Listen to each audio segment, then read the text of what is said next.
Bale, lehenik eta behin eskerrik asko guztioi etortzagatik, arratsaldeon.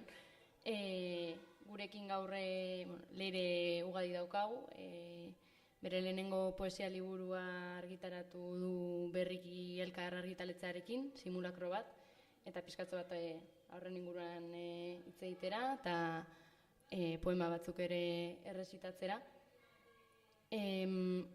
Esan bezala hori, elkarrekin argitaratu berri duzu zure lehen poesia liburua. Biltzen ditu urteetan zehar idatzitako hainbat poema, baina esango nuke aukerak eta hori ez dela erraza izan, behar bada material asko zenuelako, ez da? Edo nola izan da pixkat hori? Bai, material asko daukat, ia egunero idazten dut, batzutan gehiago, bestetan gutxiago, baina bai, astean 5 poema edo idazten ditut, eta bai, pilatzen joan dira 15 urte edo nituenetik, eta bai, aukerateketa egiterako orduan egia nuelan material pilo eta esnekiena ez da nondik hasi. Pixkat, neure burua berri irakurtzeak bertigo moduko bat ematen dit, orduan egia ez dakit nahazte horretan berri sartzeak bertigo ematen ziala eta bai pixkat pereza, nagitasun pixkat bai, azkenien kartzen dizkialako sentipen asko eta edo noiz ez nago prest olako lan batean murgiltzeko. Eta, bultzada dauki nuen hainbat tokitatik, lagun idazleak edo artegintzan ibiltzen direnak, eta esan ziaten, saiatu zaitez, orduan oso motel edo, baino hasi nintzen berriz irakurtzen, batzuk sailkatzen, gero beste sailkaketa bat egiten, eta, pixkat forma emoten hasi nintzen. Bide horretan euki nuen justo Arkaitzkan oren laguntza, kontaktuen bidez hasi ginen hitz egiten, eta berak lagundu ninduen sailkaketa honetan, eta horrela geratu zen gutxi gora bera, liburu egitura euki zezakeen olako zerbaitekin. Eta argitaratzeko aukera, edo zergatik orain aipatu duzu lagun idazleek eta bultzatuta, lehendik ez duz izan horretarako nagitasun edo bertigorra eta aparte, ez dakit, ikusi duzu orain zela momentua zerbait konkretuaren gatik, edo helburu zehatz baten gatik? Ez, egia esan denbora izan nuen egiteko, hori aspaldi heldu nion proiektuari, baina inongo data finkorik gabe. Orduan momentu baten, geratu zen nolabait zailkaketa hori, poema kopuru aldetik edo gai aldetik nahiko finko liburu bat ateratzeko, eta orduan atera zen. Hori, manuskrito delakoa lortu nuen eta bidali nuen argitaletxetara. Pizkat liburuan sartzen joateko, nola, ez dakit, ze gai esango zenuke ikutzen dituela gehien bat, edo zeharkatzen direla liburuan? Zertaz idatzi duzu? Nik gizartea beti begiratzen dut kritikotasun batetik, eta ia gertatzen den ororen inguruan egiten dut gero nire hausnarketa propioa. Eta barkatu zein zen galdera, keme txobola. Lasai. Ia ze gai ikutzen dituen liburuak edo... Orokorrean gizartean identifikatutako gai horien inguruan oso presente dauzkat zapalkuntza sozialak, bai nirea, bai besteenak, oindala gutxi edukitako elkarrizketa baten, esaten dut, nire idazteko prozesua dala nolabait bizitzea, ez beti nire larrutan, askotan transmisio bidez, izan berrietan irakurtzen dodana, izan lagunek kontatuta, edo zer entzunda, horrek sortzen du nire buruan esena moduko bat, eta gero, pues hori, eszena bai ikusten dut, hausnartzen dut horren inguruan eta egiten dut horren irakurketa bat, eta gero idazterako momentuen egiten dudana da hori deskribatu, baino ikuspegi hori kritiko batekin. Osea, orduan, erabat olakoa da, ni esertzen naz, daukat eszena hori buruan, eta modu baten edo bestean deskribatzen dut edo kritikatzen dut. Eta hori izan da prozesua, egunean zehar, edo bizitzan zehar, heltzen zaizkidan gaiak, jorratzen ditut poemotan. Hori nahi dut argi utzi, beti ez dela lehenengo pertsonan, bestela oso triste biziko nintzelako, baina, bueno, bai, osea, bizipenetatik ateratzen dena. Nahi baduzu goaz hori ikustera eta errezitatuko dituzu poema batzuk eta solastuko gara pixkat horien inguruan. Ezagit, lehena asmo adierazpena, ez da? Da liburua irekitzen duen olerkia. Asmo adierazpena. 9 kopla ditut, 8 ero eta zuhur 0. Azkena gordetan, kolkoan, bero. Ni ez nintzen poeta ofizioan sartu, zuhurtasunez idazteko, segurtasunez bizitzeko, zahartasunez hiltzeko. Erotasun ez eri hau, alkandora edo metrika ertsagarrietatik lekora, ahots erlatxez izkiriatzeko, hasi nintzen karabatutan ni. Sartu nintzen, ez ofizio, ez bizio, dudan, egintza zume honetan, zeinak ez jatekorik, ez ies biderik emango ez didan, baina ni ez naiz arriskoa, eta ezinbestean, mailuak forjatzen nabil paperean.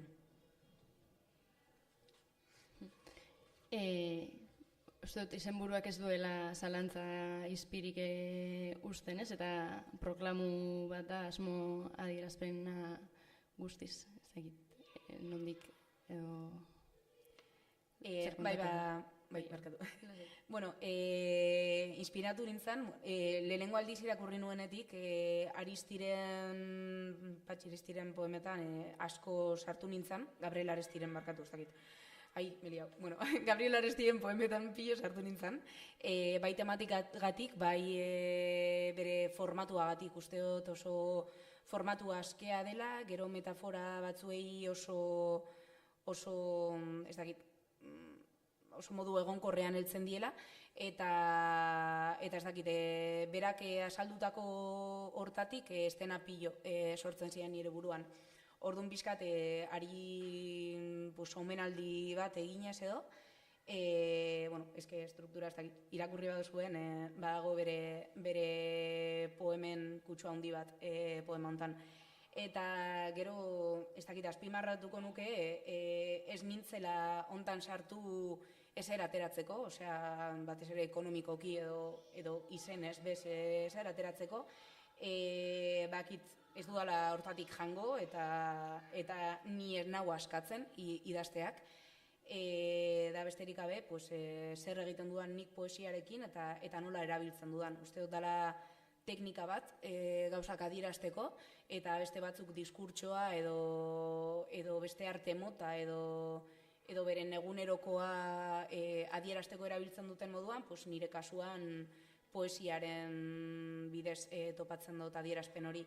Ze, nire burua nebulosa handi bat, eta prozesu honetan de bizi hausnartu eta idatzi, topatzen dut gauzei zentzua emateko bide bat, eta horrela gehituratzen dut nire adierazpena.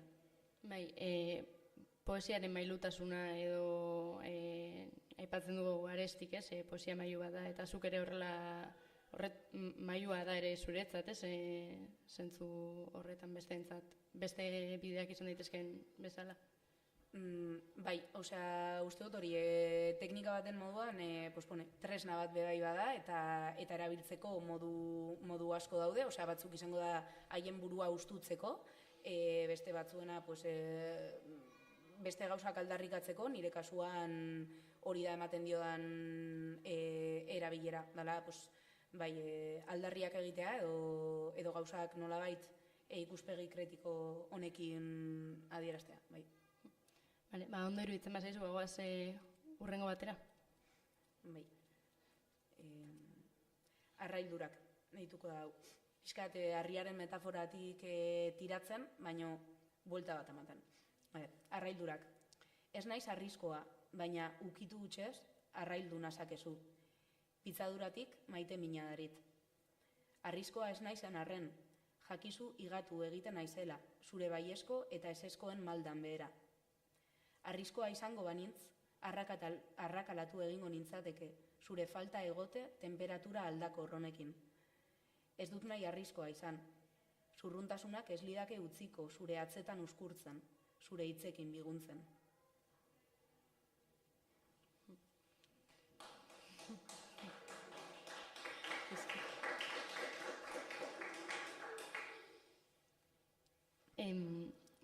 Da poema bat ia sartu genezakena amodio poemen edo esamodio poemen kategoriapean, baina esan duzu ere noizbait ez diezula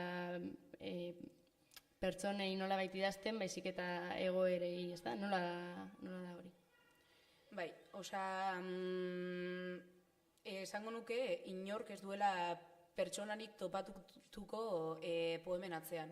Hau da, ez dut pertsona batengan jartzen fokoa idazterako momentuan, ez diet pertsonei hori idazten, sino que pertsone horiekin bizitako egoerak hori irudikatzen ditut, eszena toki baten, eta hori asaltzera noa. Ze usteot, naiz eta nik bizi pertsona horrekiko harremana ez dela plazaratu nahi duana da agerian utzi harreman horietan dauden gabeziak edo zergatik ez, bai alde positiboak.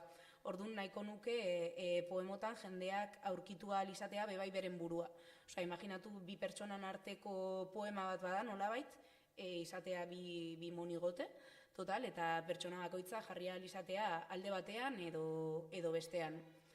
Eta, bai, maitasuna presente dago liburu osoan zehar, soilik maitasun erromantikoa, de hecho, esango nuke gutxiago dagoela maitasun erromantikoa, beti da, ez dakiten nolabait, elkartasuna sentiarazten diaten egoera hoiekiko.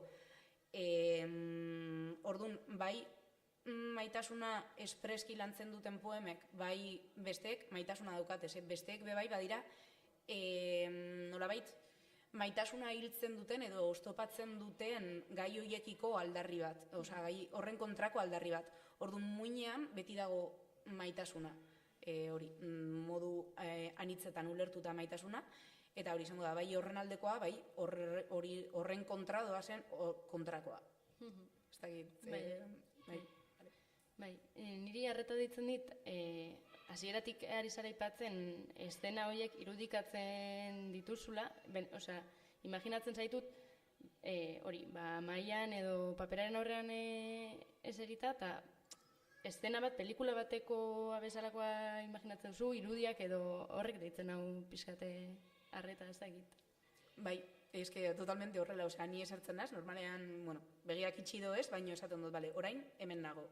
Eta ez dakit, inoz pentsa dut, aktoreek bebai olako zozer egiten dutela paperean sartzeko. Orduan ni paperean sartzen naz, batzutan naz narratzailea, beste batzutan sartzen naz, agian nik bizi izan ez dodan paper horretan, hori, egoera hau izan da, normalean hemen nago, baina saiatuko naiz orain, beste pertsona horren paperean sartzen eta hortatik idazten.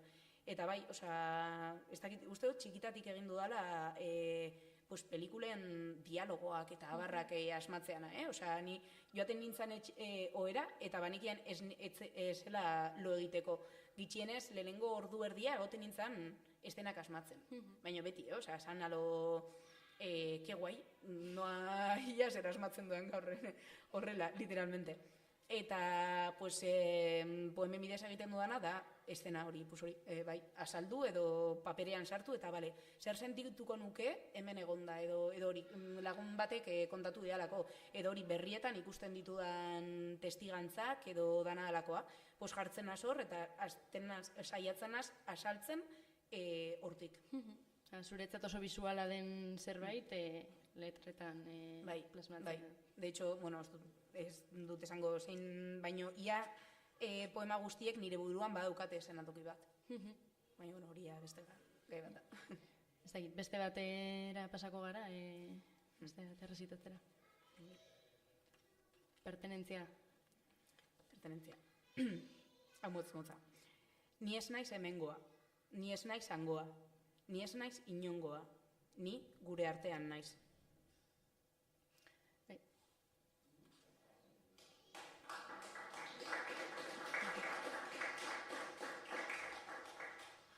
Esan duzu motz-motza, baina ez dira hitz asko behar batzuetan gauza potoloak ere esateko. Ez dakit, nik pixkat ezagutzen zaitut, badakit hemen ibili zarela bizitzen, denboraldiak egin dituzula kanpoan eta ez dakit hortik datorren gero bueltatzean sentitze pertenentzia sentimendu hori edo pixkat horren inguruan zer esaterik duzun? Bai, hitz gutxitan esango nuke olerki honetan sartzen ditu dela hainbat metafora. Alde batetik lurraldetasun hortatik urrundu nahi izan naiz, hau da, nongoa naizen, askotan esan dut ez duela inporta, baino batez ere azken aldian ohartu naiz pilo inporta duela. Hori, hausnarketa bat egiten, no? Adibidez, unibertsitatean, nolabait, esaten nuenean Urduñakoan nintzela edo Aiaraldeakoan nintzela, ja, horrek kokatzen ninduen nonbait. Nolabait, banengoen eskusatuta, digamos, euskara ez izateko nire ama hizkuntza, hori ez eukitzeko euskalduntasun oso ageriko bat, eta egia esan da, Aiaraldekoan nintzela, hori guztia nolabait laburtzen zen lurraldetasunak emoten dotzun izaera hortan. Gero bai, azken aldien esaten dudanean Aiaraldekoa naizela, jendeak berehala, askok berehala ateratzen dute gai hori, nola dagoen kontua fabrikekin, jendeak aleratua izaten ari da. Orduan, esango nuke, lurraldetasunak ematen didala identitate kutsu bat, baina bizi izan dudan horrengatik. Ez dut ez laudatzen, ez baztertzen, baizik eta nire kontestu soziopolitikoa bertan garatu dela, eta hori ezin dut albo batean utzi. De hecho, oin esaten dut Aiaraldeakoa naizela, baina Bilbon bizi naizela. Agian Bilbon hiltzen naiz, bebai, baina uste dut nire egunen amaiera arte esango dudala, hori, Aiaraldeakoa naiz, baina Bilbon bizi naiz. Ze nire sozializazio prozesuaren parte oso importante bat da, eman da Aiaraldean. Eta uste dut, hemen badukagula kontestu oso potente bat, bai euskaldentasunan aldetik, izatez, gauzela pizkat, euskalduntasunaren periferian, esango nuke, eta bestalde, dala oso ingurune, oso langile izaera oso errotuta dagoela, eta inguruan hori bizi izan dut, gero amak esango dit, eso no te lo hemos enseñado en casa, vale. Ez que bati, amaren komentario bat da, eta ez dinot zoik etxean, nire etxe barruan bizi izan dudana. Osea, azkenian, bai umetasunean, bai gaztetasunean, etxean bertan bizi izan dudana, agian, 20% geratuko zen, ez dakit, baino inguruan, bai inguruko militantzia politikoan, bai danetan, oso gai importanteak izan direla, eta nik hemendik bizi izan ditut. Orduan, poema honetan bizkat nahi diot kendu garrantzia lurraldetasun hori, geografikoari, baino nabarmentu nahi dut gutasun bat, edo ni esitua izan nahi zen gutasun hori. Eta hori, neure burua kokatzen dudala, hainbat faktoreren artean identitatea garatu dela gutasun hortan. Batzutan horren alde egiteagatik eta hortegik hartzeagatik, beste batzutan identitatea eraiki dut, bizi izan dudan horreri aurkakotasun bat agertzeari esker edo. Aipatu duzu hori, euskararen Aiaraldea eta gure eta euskararen arteko harremana, liburu hau euskaraz da osorik, baina, badakit gaztelaniaz ere, eta ez dakit beste hizkuntza batzuetan idazten duzula, galdetu nizuke, zuretzat, euskaraz idaztea autu bat den, berez datorkizun edo nola bizi duzu hizkuntza hautaketa hori? Autu politiko bat da, erabat. Osea, de hecho, hasi nintzen idazten gehien bat esango nuke asko sartu gabe, baino ingurune oso arrotz baten, non ez ninduten ulertzen, etzan gartzela, baina, pixka dolako moduko zer basan. Eta egia esan, hasi nintzen euskaraz idazten, banekielako ez nindutela ulertzen bertakoek. Eta, bilatzen nuen nolabait gauzak esateko, baina aldi berean jendea aserratzeko, benetan, ez nituelako nien logun moduan bizitzen, eta esan nuen, eske gainera euskaraz egiten badot, erabiltzen dudan aldarri teknika hau, agian ez duzu ulertuko, baina are zentzu handiago hartzen du horrek. Naiz are, ez dakite, subbertziboago, nolabait. Eta, bai, euskarak dekon kutsu hori, uste dut, gehitzen diola subbertzibotasuna eta gauzak beste erara egiteko modu hori. Eta, alde batetik horregatik hasi nintzen, gero ikusi nuen euskarak berak, ez dakit, hizkuntzaren egituragatik delako edo zergatik, baino hizkuntzarekin jolasteko aukera pilo ematen zizkidala. Osea, hitz jolasak, sinonimoak, aliterazioa, hitz batzuk, ez dakit, agian baten batek egunero erabili izan badituen ez direla ohartu, baino nolabait kanpotik ikusita zaten du, ostras, hitz horrek beste hau dauka barruan. Eske pasatu zait beste hizkuntzatan bebai, osea, frantsesez adibidez, galdetzen nien lagunei, baino horrek hitzak ez dauka hau sartuta, eta esaten zuten. Bai, baino haiek ez ziren ohartzen, baino nolabait hizkuntza kanpotik begiratuta ohartzen zara hainbat kontutaz. Eta ez dakit ikusten dute euskara dela krokiz edo tetris moduko bat, eta aukera pilo ematen dizkit jolasteko, orduan gainera euskaraz idazten dudanean jolas moduko bat bebai planteatzen dute neure buruan. Orduan dauka hori, subbertsibitasuna eta adibidez gozagarritasuna bebai euskaraz idazteko. Bai, badaukazu poema bat, maite gaitut, uste dute ditzen dela, edo behitzante hori aipatzen da, eta horre oso argi ikusten da, ez? Baina dena den, nik esango nuke, ez garela gehiagia ausartzen horrelakoak egitera, ez? Aukera handia ematen duela euskarak jolaserako, baina uste dut oraindik idazleen artean, edo orokorrean idazten duen jendearen artean, baiteko beldur bat dagoela hizkuntza gehiegi zikintzeari behar bada, edo ez dakit. Bai, ez naiz hizkuntzaren purista bat, nolabait, eta bai, gustatzen zaite bai, buelta ematea kontzeptuei, bebai, adibidez, metafora batzuk baitut nahiko markatuta, osea, ez dakite, hotza gorroto dut, eta hotza aipatzen dudan bakoitzean nahiko negatiboa da.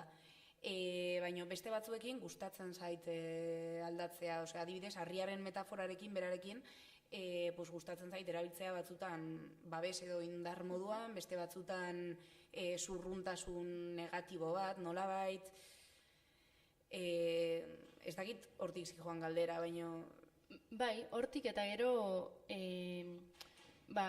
hizkuntza arautuarekin apurtzearekin edo jolastearekin maite gaitut horretan egiten dituzun modukoak, gero ez dakit, ez da behar da liburu honen kasua, baina joera dago batzuetan, idazle batzuk ari dira behar bada, hizkuntza nolabait zikintzen, ez dakit ahoskoagoak diren molde batzuk erabiltzen, arautik urrunago daudenak, behar bada erdaretatik hurbilago daudenak, ez dakite horiekin nola remantzen zaren, horrelakoekin jolasten duzuntzuk, ala... Bai, bale, hau, esango duan agian da pameme, ril no lo grabéis, ¿vale? Baina, esango nuke, euskarari, bueno, hain, ez dakit, hori altxor bat dena edo bere, ez dakit, mistikotasunagatik ez diogula gusten evoluzionatzen askotan. Ez dugu gusten gauza berriak asmatzen euskararekin edo gauzak aldatzen. Ez dakit bez, ez naz linguista eta ez dakit zein punturaino alkozan hori egin. Baina ematen du, nahi dugula mantendu, ematen dit niri, nahi dugula mantendu bere horretan, eta asko kostatzen dauela evoluzionatzen, eta hizkuntzak evoluzionatzen dira.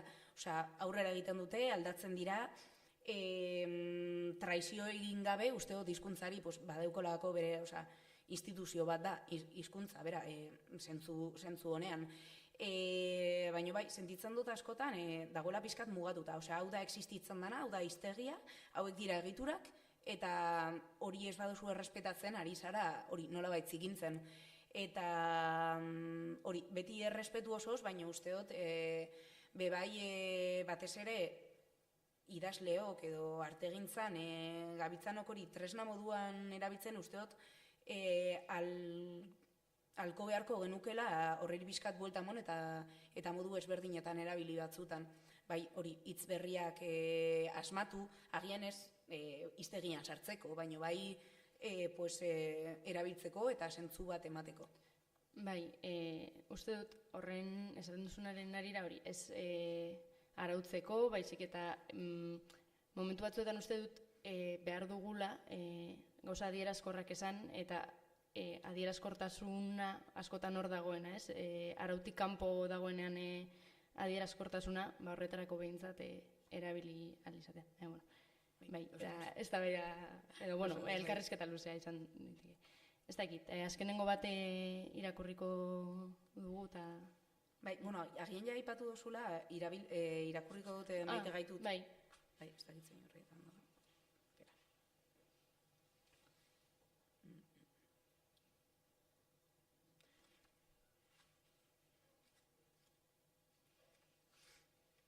Bai, eske hitz asmaturen bat dago hemen pixkat.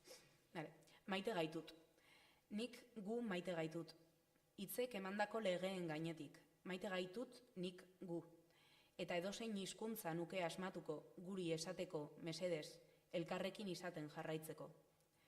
Nahi dudan guztietan esango digut, susurla zein oiutan, zenbat, nola, zergatik, nik gu maite gaitudan. Bai, hori bizkat, hori, aditz tauletatik aterata.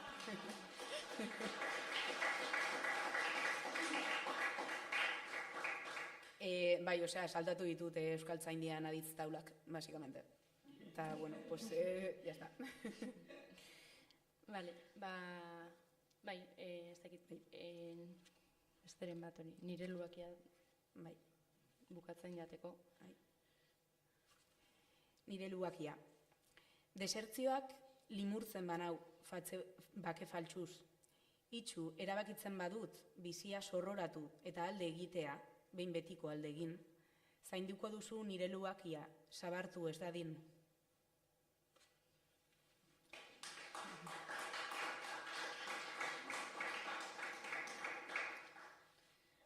Honetan ere hitz potoloak ez da, eta zekit, gogorrak ere nola, bai?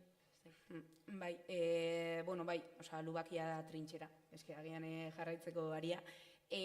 Bai, gerraren gaia oso presente daukat liburuan zehar, bueno, nire kritika guztietan zehar, azken finean ez da gerra esplizitu bat, baino gaur egun ditugun zapalkuntzak, ez zapalkuntza beti hirugarren munduan deritzon horretan, zapalkuntzak gure egunerokoan daude, klaseen artean batez ere da agerikoen daukadana, eta, bueno, bai genero zapalkuntza, inguru giroan zapalkuntza, baino uste dut, hartu edo ez, bagaudela gerra batean nolabait oso implizituki dagoena, diskurtsoan, jarreratan, eta nadakoa, orduan, bai, egunerokoa bizi dut pixkat gerra moduko bat, horre, ez dakit, latente dagoena. eta, bueno, pues, bai, batzutan pentsatzen dut zeinen errasagoa litzatekeen horreri entzungor egitea, eta bai nolabait nire lubakian, trintziera bertan bera ustea, eta bueno, beste norbaitek nahi badu bete, bale, baina ni nekatu naiz, pentsatzen dut askotan. Eta orduan hau da planteamendu bat, pues hori, liburuan zehar irakurtzen dozuna dudanan kontra altxatzeari usten badiot egunen baten, edo hori aldarri egiteari edo borrokatzeari, pues hori, irakurleari proposatzea ia preste egongo litzatekeen ez dakit testigua hartzeko. Ez dut uste, osea, nik ez daukan nire burua inongo askatzaile moduan, osea, hori nahi dut argi utzi, hau ez dut uste denik poesia iraultzailea, osea, iraultzaileek egiten dute. Hau askoz jota da proposamen bat edo gonbidapen bat, pues hemen agertutako egoerekin ados ez bazaude, edo ez dakit zeozer pizten badotzun barruan, pues hori, ostras, zeozer aldatu behar da, no? Pues hori, da gonbidapen bat, bai, gerra hortan aritzeko eta aldarrikatzaile paper hori behintzat hartzeko.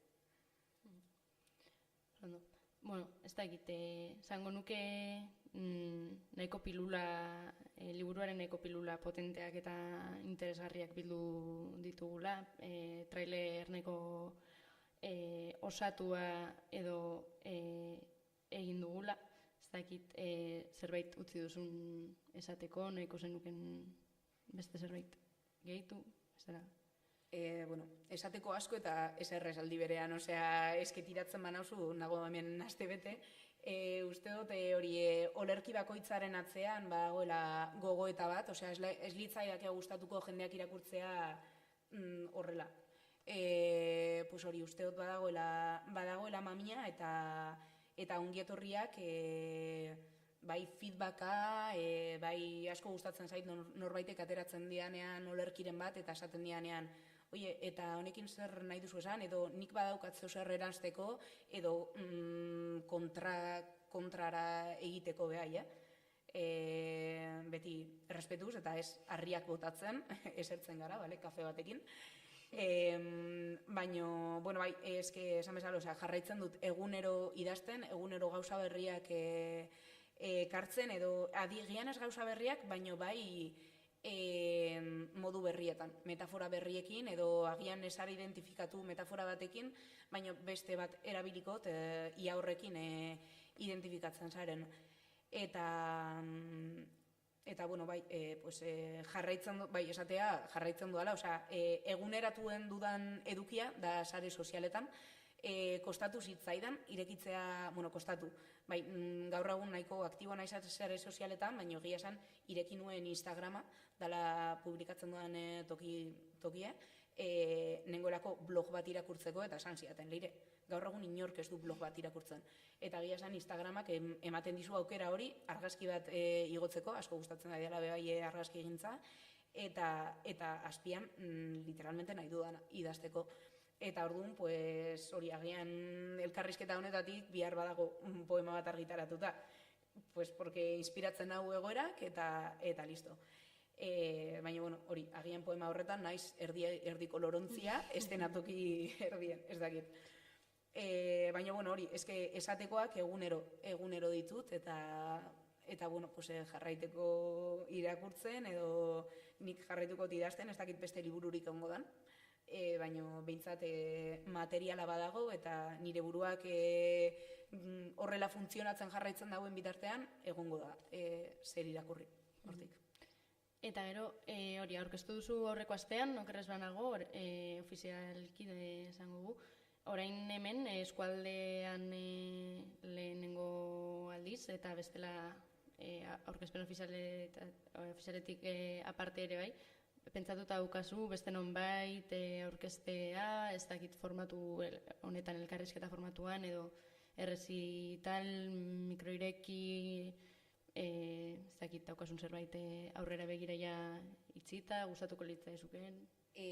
Bagia zean nire lanarekin, baina benetazko lanarekin nahiko gainezka egon naiz, orduan ez naiz ibili estokiak bilatzen, ez ezer lotzen, baino bai asmoa da pues bai mugitzea eskaintzen dizkidaten eszenetatik eta bai pues hor agertzea, formatua aldatzen joango naizela, uste dut. Pues hori hemen nahi nuen egin bereziki eskualdea zelako, baina bueno, gero Urduñan bebai suposatzen dut egingo dela, eta pues Bilbon, Gasteizen, Iruñan, Donostin, olakotan bai, eta gero pues hori agertzen doazen tokitan. Ez dago ezer itxita, baina bueno, joango naz abisatzen ziren. Ondo iruditzen bazaizu, utziko dugu galderentzako tarte bat, norbaitek zerbait, galdera, ez dakit, hausnarketa, burutazio guztiak, uste dute ongi etorriak izango direla.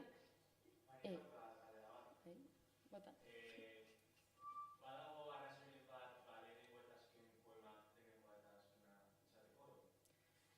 Bai, ondo ekarria. Bai, bueno, lehena da asmo adierazpena, ez baduzuen ulertzen da, declaración de intenciones, orduan hori lehena izatea, pues, bai, nolabait horra saltzen da nola erabiltzen dudan poesia eta liburuan murgilduko den horrek nola ulertu behar duen agian poesia. Eta gero amaierakoa, ez dakit spoilerra dina du ez, baina, bueno, bai, eske bai, zentzua dauka, ja irakurrikot, ja, total. Muturreko egoeretan, basakeriarik bada, hautsi kristala, erabili mailua, ireki irteera, hori ala anabasa. Ez gara beti arituko simulakroetan, muturreko egoerak errealak direnean.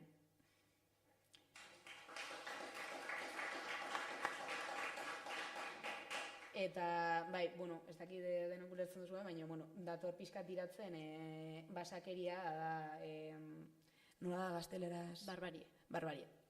Bai, komunismo o barbarie. Pues básicamente, bizi bagara basakeria batean, alternatiba da pues, basakeria horretatik ateratzea. Eta aipatu dituan zapalkuntza guztiak, nire ustez, dira kapitalismoaren eraginez, orduan horren kontra egitea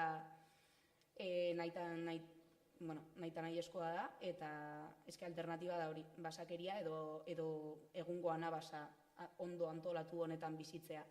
Eta bai, pues, simulakroak ez direla betiako, hau simulakro bat da, baina ez da beti horrela izango, eta gauzak aldatu behar dira.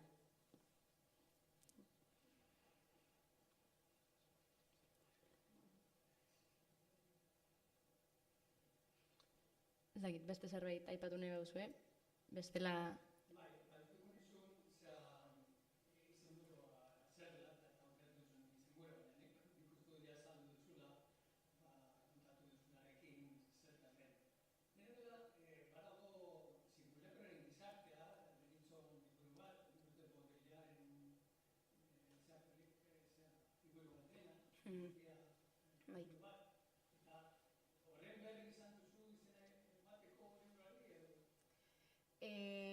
Banuen irakurrita, baina ez nuen hainbeste beragan pentsatu. Izan zan gehiago mailuaren eta kristalaren metaforatik ekarrita. Baina, bueno, gero bebai, sarrik bere, Joseba Sarrien handiak, bere marginalia liburuan egiten dio pixkat kritika simulakroari, zelan pixkat ez dakit alferrikakoa den, baina simulakro bat ez doa inora. Eta, bueno, de hecho, urrengo liburuarik badaukat beste olerki bat idatzita simulakroen inguruan, eta argi esaten dut, jendeak simulakroetan ez duela sinisten, askotan. Simulakro batean daukasun jarrera, da erabat ez dago arriskurik. Orduan gauzak ez dira berdin ateratzen. Orduan, hori, ez da metafora bat, ja alegoria bat, ja se sobrepasa los límites de la metáfora.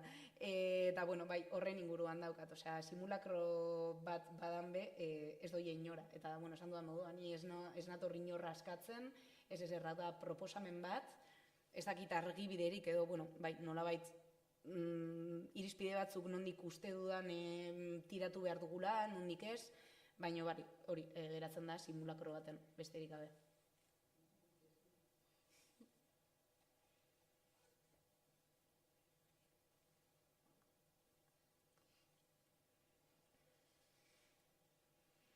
bestela ez dakit nik itziko nuke beste poemaren bat, pare bat, edo nahi dituzunak errezitatzen, non iruditzen bazaizu.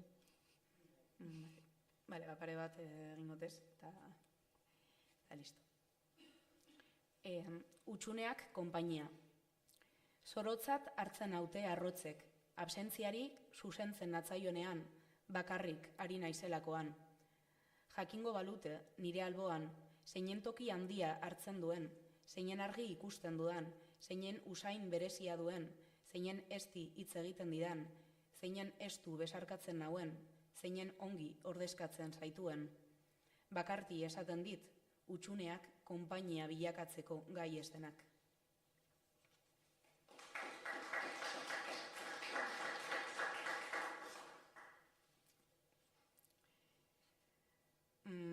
Vale. Eta bueno, ja bebai azken sistemari beste kritika bat eta usteko hor jendea pentsatzen. Esku berberak zuzentzen du, hilketan bala eta hilketan pala.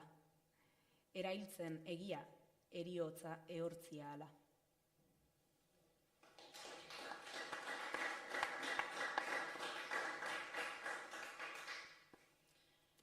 Bueno, pues horrela utziko dugu. Eskerrik asko guztioi hurbildu izanagatik aurre arratsaldean. Eta hori, eskerrik asko, eta hurrengo arte. Eskerrik asko.